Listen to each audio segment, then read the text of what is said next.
ಸಾಮ್ರಾಟ್ S Narayan Kannada ಸಿನಿಮಾರಂಗ ಕಂಡ ಮೇರು ನಟ, ಅತ್ಯುತ್ತಮ ನಿರ್ದೇಶಕ, ನಿರ್ಮಾಪಕರು ಹೌದು.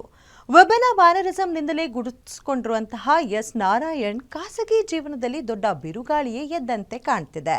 ಅವರ ವಿರುದ್ಧ ವರದಕ್ಷಿಣೆ ಕಿರುಕುಳದ ಆರೋಪವನ್ನ ಮಾಡಿದ್ದಾರೆ ಅವರ ಸೊಸೆ.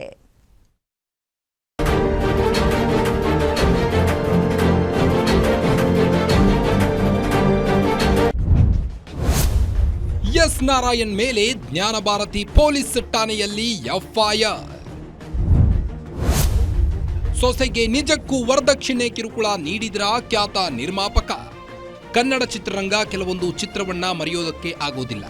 ಅದರಲ್ಲಿ ಸಿಂಹಾದ್ರಿಯ ಸಿಂಹ, ಸೂರ್ಯವಂಶ, ಶಬ್ದವೇದಿ, ಚೆಲುವಿನ ಚಿತ್ತಾರ, ಗಲಾಟೆ ಅಳಿಯಂದರು, ಹೀಗೆ ಕನ್ನಡ ಚಿತ್ರರಸಿಕರು ಮರೆಯೋದಕ್ಕೆ ಆಗದಂತಹ ಚಿತ್ರಗಳನ್ನ ಕೊಟ್ಟಂತ ಮೇರು ನಿರ್ದೇಶಕ ಅಂದ್ರೆ ಅದು ಎಸ್ ನಾರಾಯಣ್.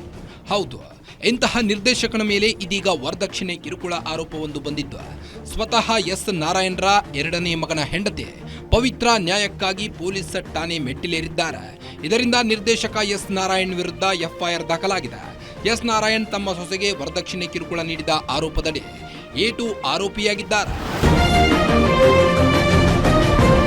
2021ರಲ್ಲಿ ಎಸ್ ನಾರಾಯಣ್ ಪುತ್ರ ಪವನ್ ಪವಿತ್ರ ಮದುವೆಯಾಗಿದ್ದು, ಮದುವೆಯಲ್ಲಿ 1 ಲಕ್ಷ ಮೌಲ್ಯದ ಉಂಗುರ ನೀಡಲಾಗಿತ್ತು. ಅದ್ದೂರಿಯಾಗಿ ಮದುವೆ ಮಾಡಿಕೊಂಡಿದ್ರು. ಆದರೂ ಸಹ ಈಗಲೂ ಹೆಚ್ಚಿನ ಹಣಕ್ಕೆ ಒತ್ತಾಯ ಮಾಡುತ್ತಿದ್ದಾರೆ ಎಂಬ ಆರೋಪ ಕೇಳಿ ಬರ್ತಾ ಇದೆ. ಇನ್ನು ಮದುವೆಯ ಸಂದರ್ಭದಲ್ಲಿ ಕೆಲಸ ಇಲ್ಲದೆ ಪವನ್ ಮನೆಯಲ್ಲೇ ಇದ್ದು ತಾನೇ ಕೆಲಸ ಮಾಡಿ ಮನೆ ಸಾಗಿಸುತ್ತಿದ್ದಾಗಿಯೂ ಪವಿತ್ರ ದೂರಿನಲ್ಲಿ ಉಲ್ಲೇಖಿಸಿದ್ದಾರೆ.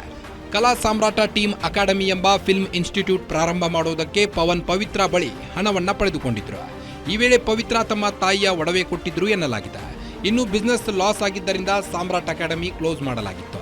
ಇದರಿಂದ ಮನೆಯಲ್ಲಿ ಆಗಾಗ ಜಗಳವೂ ಸಹ ಆಗುತ್ತಿತ್ತು. ಇದರಿಂದ ಎಸ್ ನಾರಾಯಣ್ ಪತ್ನಿ ಪುತ್ರ ಹಲ್ಲೆ ನಡೆಸಿ ಹಣಕ್ಕೆ ಒತ್ತಾಯ ಮಾಡುತ್ತಿದ್ದಾರೆ ಎಂದು ತನ್ನ ಗಂಡ, ಅತ್ತೆ, ಮಾವನ ಮೇಲೆ ಎಫ್ಐಆರ್ ದಾಖಲಿಸಿದ್ದಾರೆ. ಇನ್ನು ಮನೆಯಲ್ಲಿ ಜಗಳವಾಗಿದ್ದಾಗ ಪವಿತ್ರಾಳನ್ನ ಮನೆಯಿಂದ ಹೊರಹಾಕಿದ್ದಾರೆ ಎಂಬ ಆರೋಪವೂ ಸಹ ಮಾಡಿದ್ದಾರೆ. ಒಟ್ಟಿನಲ್ಲಿ ಮನೆಯಲ್ಲಿನ 4 ಗೋಡೆಗಳ ಮಧ್ಯೆ ಬಗೆಹರಿಯಬೇಕಿರುವ ಈ ವಿಚಾರಗಳು ಇದೀಗ ಪೊಲೀಸ್ ಠಾಣೆಯ ಮೆಟ್ಟಿಲೇರಿದೆ. ಇನ್ನು ಈ ವಿಚಾರಗಳೆಲ್ಲ ಮುಂದಿನ ದಿನಗಳಲ್ಲಿ ಯಾವ ತಿರುವನ್ನ ಪಡೆಯುತ್ತೆ ಕಾದು ನೋಡಬೇಕಾಗಿದೆ. Ajay Kumar, crime bureau, guarantee news, Bengaluru.